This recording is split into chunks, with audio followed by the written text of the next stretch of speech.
What's up, guys, and welcome back to my channel. Arman has offered his full support to Justin Gaethje as tensions around Paddy Pimblett continue to rise. In a recent interview with ESPN, Arman didn't hold back. He went off on Pimblett, making it very clear that if they ever shared the octagon, he wouldn't bother trying to submit him. Instead, he said he would simply elbow him in the face over and over, punishing him for as long as he wanted. Arman explained that, in his view, the UFC is protecting Pimblett by giving him easier matchups. He believes the promotion knows Paddy would lose to Ilia, and that's why they're keeping him away from the division's real threats.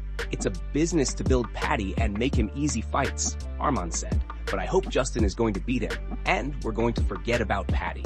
He continued by saying that real contenders like himself just sit back, watch, and wait for their moment. But when it comes to Pimblett, Arman said he wouldn't waste time chasing a choke or any fancy finish. I would just maul his face on the ground with my elbows, he said. With Paddy, I'm never going to go for the choke. Just elbow him all day, all night, make his face bleeding. Then Arman took things a step further by publicly offering to help Gaethje prepare. Justin, if you need my help, let me know. I will fly to you and help you, he said. Arman made it clear that he wants Gaethje to win, not just as a competitor, but because he genuinely dislikes Pimblett. I mean, I want him to win. You know that guy. I hate him, he added. It was a bold message from Arman, showing just how heated things have gotten around Paddy Pimblett's rise. And before we continue, make sure to leave a like on the video and subscribe to help support the channel. Moving on to another news.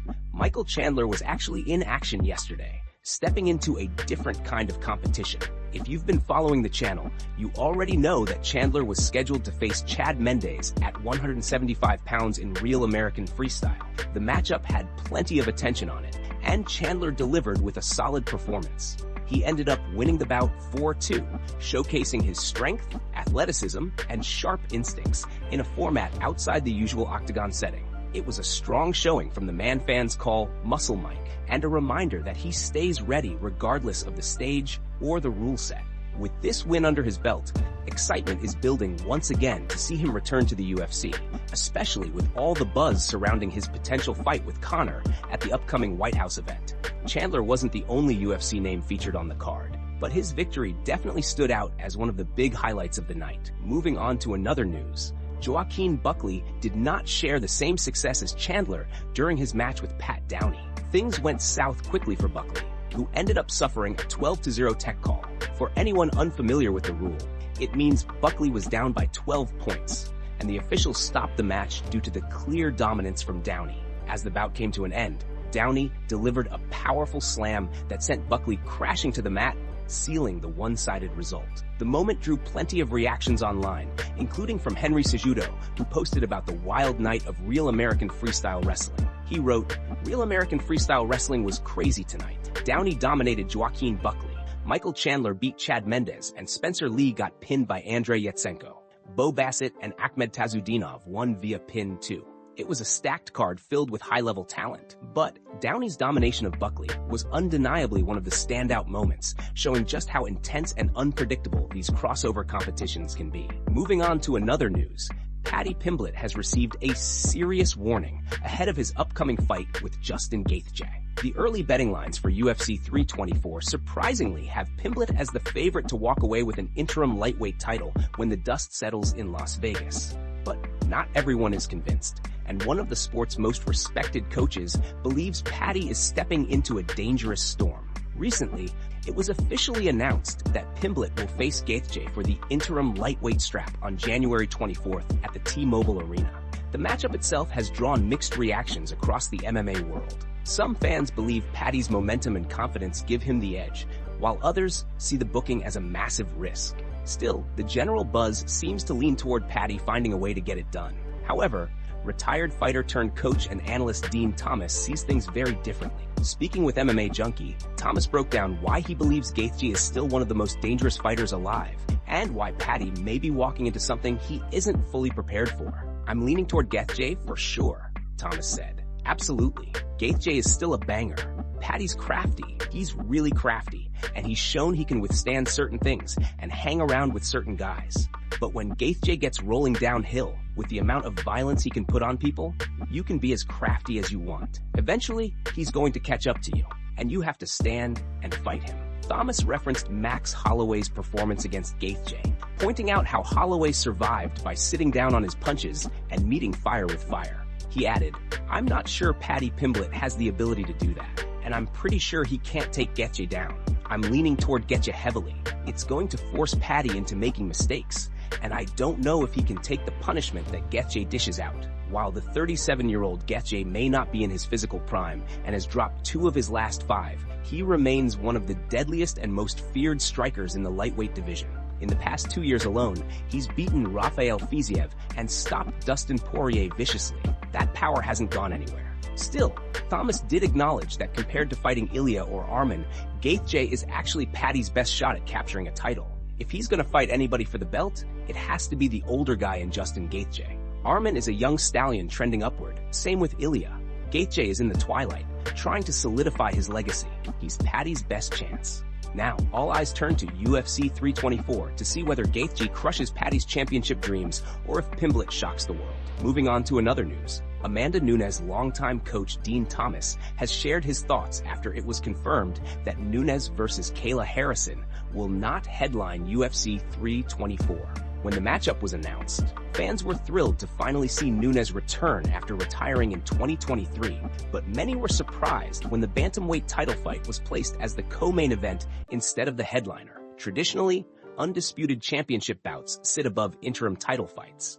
Yet, UFC 324 will be headlined by Justin Gaethje versus Paddy Pimblett for the interim lightweight belt, leaving Nunes and Harrison in the second slot of the night. The decision sparked plenty of debate across the MMA community, especially since Nunes is widely considered the greatest female fighter of all time, and her return is a major moment for women's MMA. Still, Dean Thomas doesn't seem bothered by the card placement. Speaking with MMA Junkie, he said he sees both fights as essentially equal in magnitude.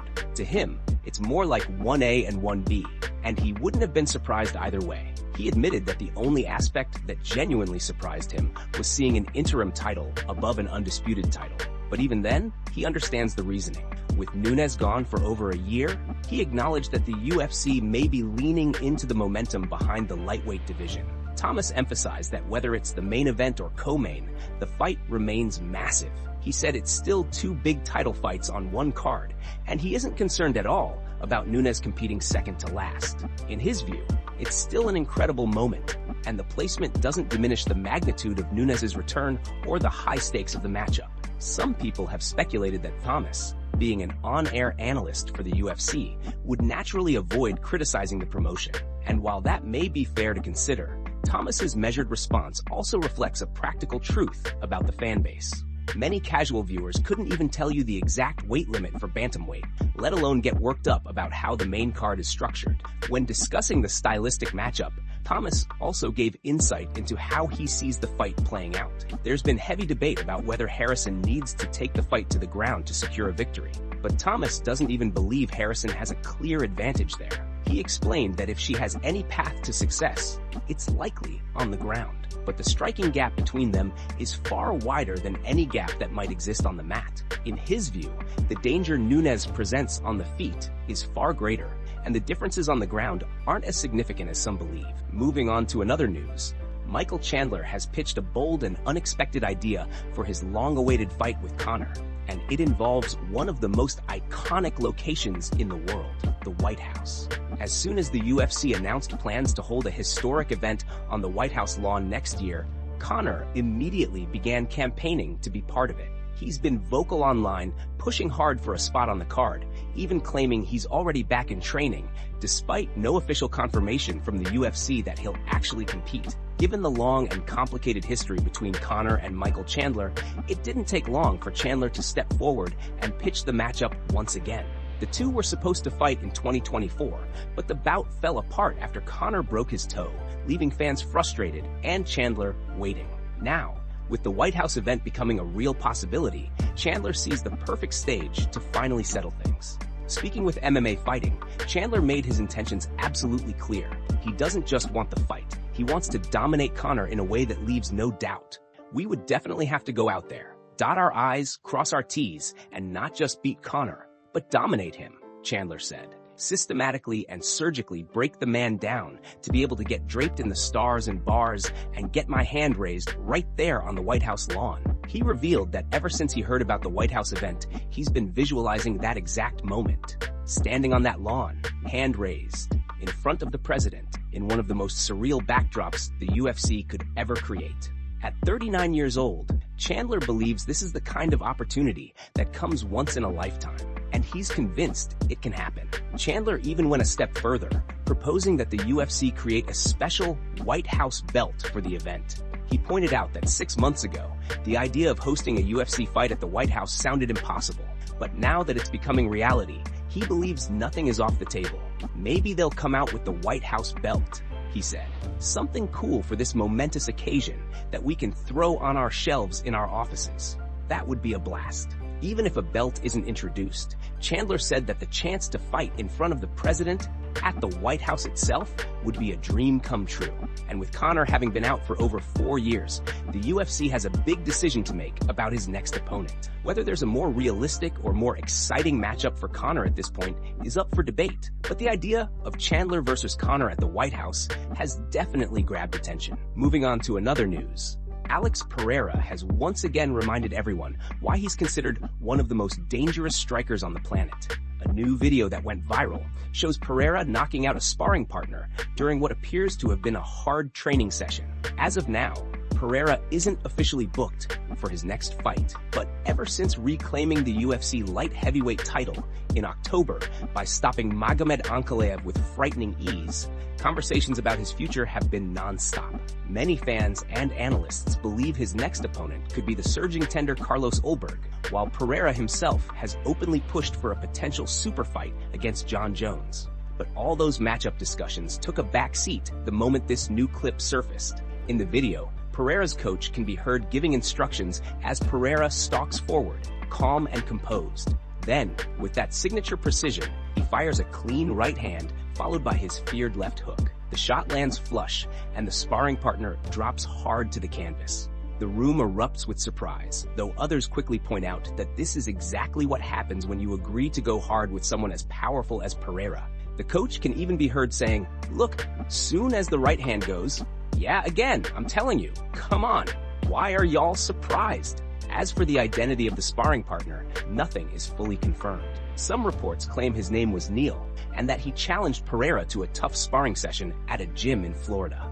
According to these early details, the exchange got more intense than expected, and Pereira ended up blasting him with the same deadly power that has ended multiple world-class fighters inside the octagon. However, more information about what led to the session, how hard both sides agreed to go, and what happened immediately after the knockout will likely emerge in the coming days. Regardless of the context, the clip serves as yet another reminder of Pereira's raw knockout ability. Even outside of official competition, his timing, accuracy, and power are on a completely different level. It's the type of moment that reignites conversations about who could possibly withstand his striking when he finally steps into the cage again. Moving on to another news, Ilia is receiving major backlash online after announcing that he would be stepping away from competition due to personal issues.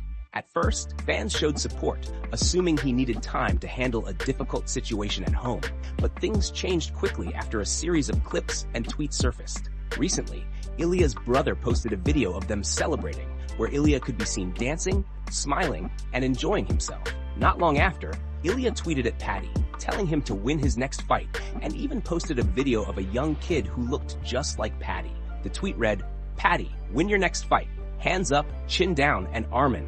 This dance is for you." The reaction from the MMA community was immediate, and fans were not happy with Ilia's behavior, especially considering he claimed he would be out due to personal reasons. Many felt the situation didn't match the seriousness he implied. Comments began flooding social media, with fans criticizing everything from his timing to his motive. One fan wrote that Ilia was clearly taking the divorce badly, while another claimed the only thing he was trying to avoid was Arman. Others accused him of torching his fan base every chance he gets, saying he should focus on fighting instead of tweeting. Several comments mocked the situation even further, with fans telling Ilia that Paddy was living rent-free in his mind, while he was supposedly scared to face Arman. One person said that he shouldn't be making memes online, but should be back in the gym preparing for a return in 2026. Others brought up the contradiction between his words and actions, pointing out that he said he wanted time to focus on his children and personal matters, only to be out partying and poking fun at rivals. The backlash escalated as more fans questioned the legitimacy of his break, suggesting the UFC was creating an interim belt simply because Ilia was heartbroken by his wife. Some users were harsh, calling it embarrassing behavior for a champion and urging him to regain focus before losing everything he worked for. Despite the criticism, Ilia continues to post, but fans remain intensely divided on whether he is genuinely dealing with personal struggles or simply avoiding a tough fight with Arman. Moving on to another news. Tom Aspinall has officially broken his silence regarding the serious injury to his eye after the eye poke he suffered from Cyril Gain. The heavyweight contender took to Instagram, sharing a series of memes along with the full medical report detailing the extent of the damage. In his caption, he wrote, "Thanks for all the love, support, and memes. Middle finger emoji to the hate, coming to get my revenge on the big cheater." It was a mix of humor, frustration, and determination, but the medical details paint a much more concerning picture. According to the report, Aspinall sustained significant bilateral ocular trauma, along with persistent diplopia, or double vision. He also suffered orbital soft tissue trauma and a minimally displaced fracture on the right medial orbital wall. Because of the severity of these injuries, he has not been medically cleared to fight, spar, or even drive until his symptoms improve and his vision stabilizes. Doctors have stated he may require a steroid injection, and surgery remains a possibility, depending on how his recovery progresses. When asked how he felt in the aftermath of the fight, Aspinall didn't hold back. He explained that being sidelined and unable to do his job for roughly 15 months had already taken a toll. He trained relentlessly for 6 months leading up to this matchup, only to be double eye poked and left without proper vision for nearly 6 weeks because of an illegal move. He said plainly that he's not feeling fantastic and that the situation has been incredibly difficult to process. Later in the interview, someone jokingly asked if fans were about to see full-time bully Aspinall after what they described as a smear campaign. Aspinall responded with a tone that was half serious and half fed up. He said that when he comes back, there's no more Mr. Nice Guy. The polite and easygoing version of Tom, at least inside the MMA cage, is gone. He said he's leaning toward going full bad guy this time, suggesting that the frustrations and injustices he's experienced have changed his mindset. It's a tough chapter for Aspinall, but his determination to return stronger than ever is clearer than ever.